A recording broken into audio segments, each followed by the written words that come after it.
আসসালামু আলাইকুম এভরিওয়ান, সবাই কেমন আছেন? নতুন আরও একটি ব্লগে আপনাদের সবাইকে জানাচ্ছি স্বাগতম। তো আজকের ব্লগের রেসিপি থাকছে ঢেঁড়স ভাজি। তো ঢেঁড়স ভাজি খেতে কে কে পছন্দ করেন?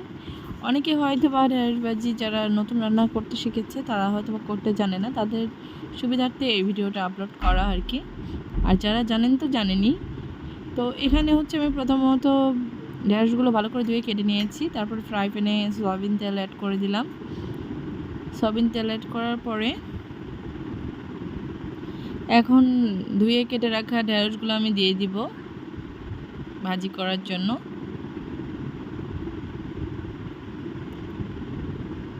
এরপর যত ইনগ্রিডিয়েন্টস আছে এটাতে অ্যাড করব।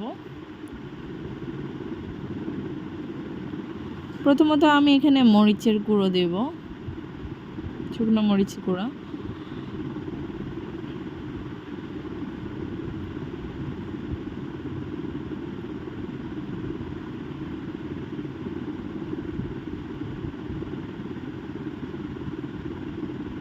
এরপর এখানে পরিমাণ মতো লবণ দেব।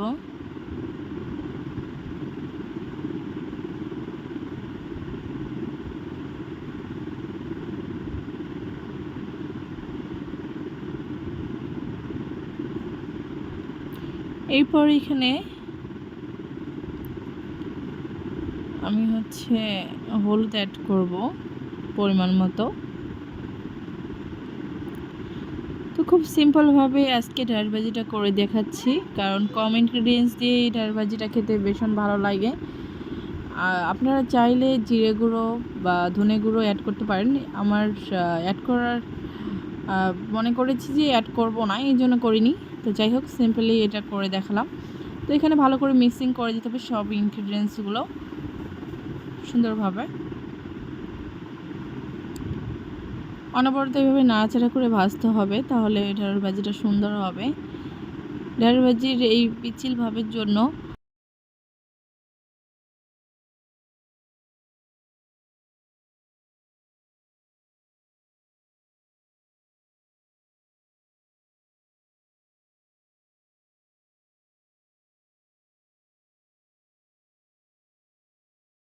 সব মিলিয়ে আমি কয়েক মিনিট ধরে এইভাবে নাড়াচাড়া করতেছিলাম, যেন ভাজিটি সুন্দরভাবে প্রসেস হয় আর সব ইনগ্রিডিয়েন্টসগুলো একসঙ্গে মিক্সড হয়।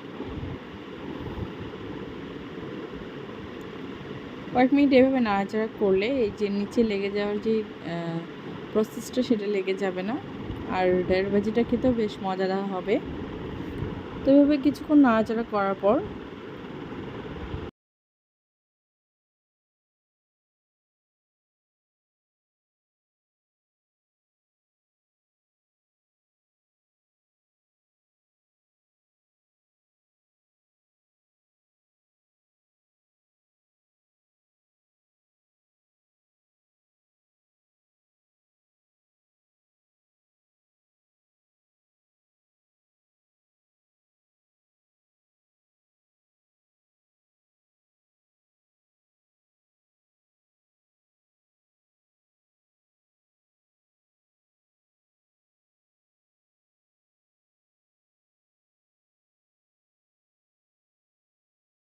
এখন আমি ঢাকনা দিয়ে কিছুক্ষণ ঢেকে দেবো। এর ফলে ঢেঁড়সটা যদিও একটু কাঁচা কাঁচা ভাব থাকবে, সেটা সিদ্ধ হয়ে যাবে।